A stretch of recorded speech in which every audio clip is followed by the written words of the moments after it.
if we left R in the problem, we could do the problem, but then we'd we get stuck at something. So if we did this and wanted to take the derivative of this equation, we could do that. So this would be v prime. This would be 1/3 pi r squared, and this would be h, so we'd have to do a product rule. No problems with this. It's a little bit messy, but not too bad. 1/3 pi times 2r times r prime. This is h prime. So this is going to equal v prime is 2 pi r over 3 times r prime times h plus 1/3 pi r squared times h prime. Okay? But now the problem that we run into is when we start to go plugging things in. We know v prime. We can find r from this equation. We know h, we know r, again, we know r. H prime, we're trying to find that, so that's okay, we're not going to fill that one in. But the one piece we don't know is r prime.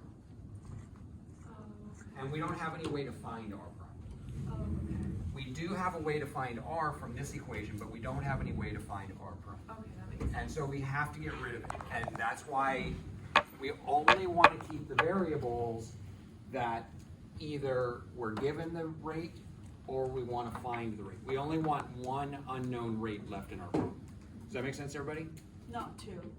Right, we definitely don't want to have two. So here we would have two unknown rates, r prime and h prime, and we can't solve an equation that has two unknowns in it. Okay, thank you.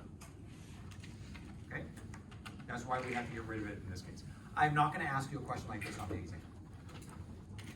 The question on the exam will be identical to one of the questions that we started with, the first 4 questions.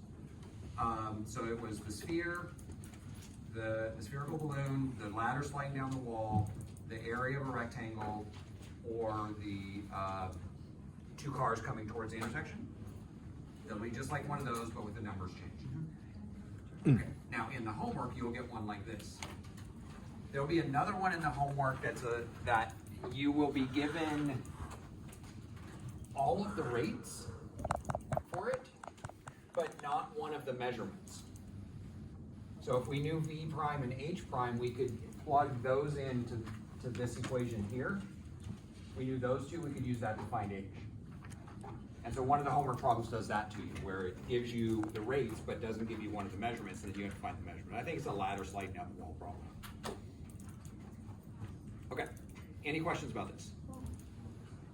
So we're out of time for today. So the exit surveys,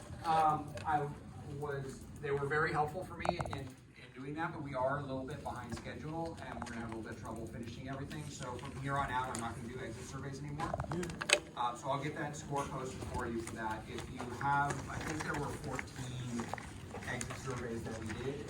I will drop 4 of them. So if you did at least 10 of them, of the exit surveys, you'll get 4 credit for them. So, as long as you didn't miss more than 4 classes. Okay, but even if you missed more,